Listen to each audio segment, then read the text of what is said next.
কোরবানি যাদের গরু থাকবে, যারা কোরবানি দিবেন, ওই গরুটার কাছে গিয়া মাঝে মাঝে গরুটার মাথায় হাত দিবেন। কারণ অন্যান্য কষার গরু আর কোরবানির গরু এক না।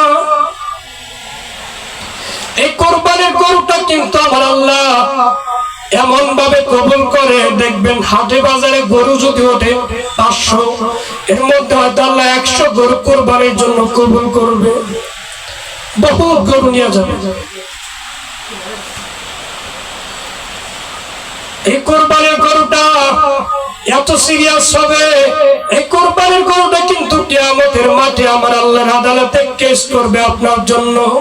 যদি কোরবানির গরুটা আপনি হালাল টাকা দিয়ে আপনার স্বামী না কিনে আজকে যে আমার বয়ানটা আপনি শোনা দিবেন, কোরবানির গরুটা এত সিরিয়াস গোমা, কোরবানির গরুটা আল্লাহর আদালতে কিন্তু আরবিতে কথা বলবে, আপনি যেরকম আরবিতে কথা বলবেন, এই কোরবানিটা আল্লাহর কাছে ডাক দিয়ে বলবে, মালিক এই বেঈমানরে তুমি মাফ করতে পারো না যে আমার হালাল টাকা দিয়ে কিনে নাই।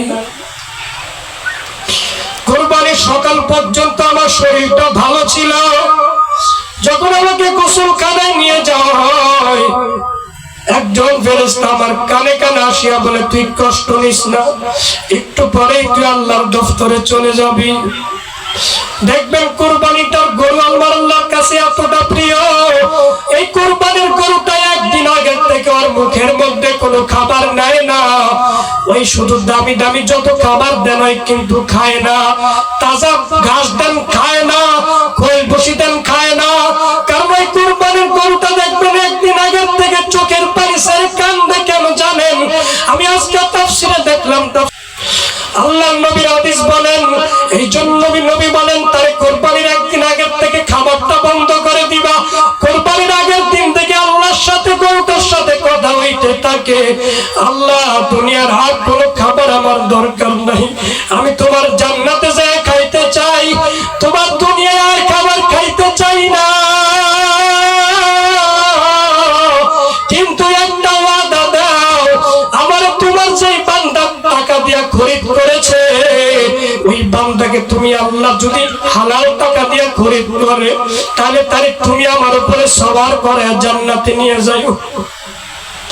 আর যদি তোমার গোলামের টাকার মধ্যে কোনো ভেজাল থাকে, তার বিচার আমি তোমার কাছে দিলাম, তার বিচার তুমি কিয়ামতের ময়দানে করবা।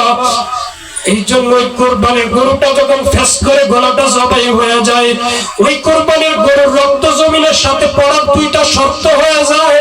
রক্তগুলো জমিনে পড়ার সাথে সাথে আল্লাহর কাছে দুইটা জিনিস কবুল হয়ে যায়। এক নম্বরে রক্ত পড়ার সাথে সাথেই আমার আল্লাহ ওই ব্যক্তির জীবনের সব গুনাহ মাফ করে দেয়। দুই নম্বরে পশুটা আল্লাহর জন্য কবুল হয়ে যায়। কিয়ামতের মাঠে আর জুয়া কিন্তু সিরিয়াস গো বাবা। এই জন্য গরুটার মাঝে মাঝে মাথায় হাতটা দিয়া সুন্দর করে মাঝে মাঝে খাবারগুলো খাওয়ায়া তার মাথার হাত দিয়া পিঠের মধ্যে হাত দিয়া বলতে হয়, তুই আমারে মাফ করে দিস, তোর গলাটার রাস্তায় দিয়া তুই আমারে পাপের থেকে বাঁচাইয়া দিলি। যখন আপনি এই কথাটা শুনবে, গরুটা যখন আপনার এই কথাগুলো শুনবে, কিন্তু সবকিছু মনে রাখবে। কিয়ামতের মাঠে আল্লাহকে বলবে, আল্লাহ তোমার এই পাগল বান্দি আমারে ভুলে না, বাড়িতে আমার 3 দিন আগে কিনে নিয়ে আসছিল, 3 দিন পর্যন্ত আমার নিজের হাতে খাবার খাওয়াইছে, তুমি তারে জান্নাতে দিয়ে দাও। আমার আল্লাহ বললে, কোরবানির পশু তো আমি আল্লাহ ফিরাবো না।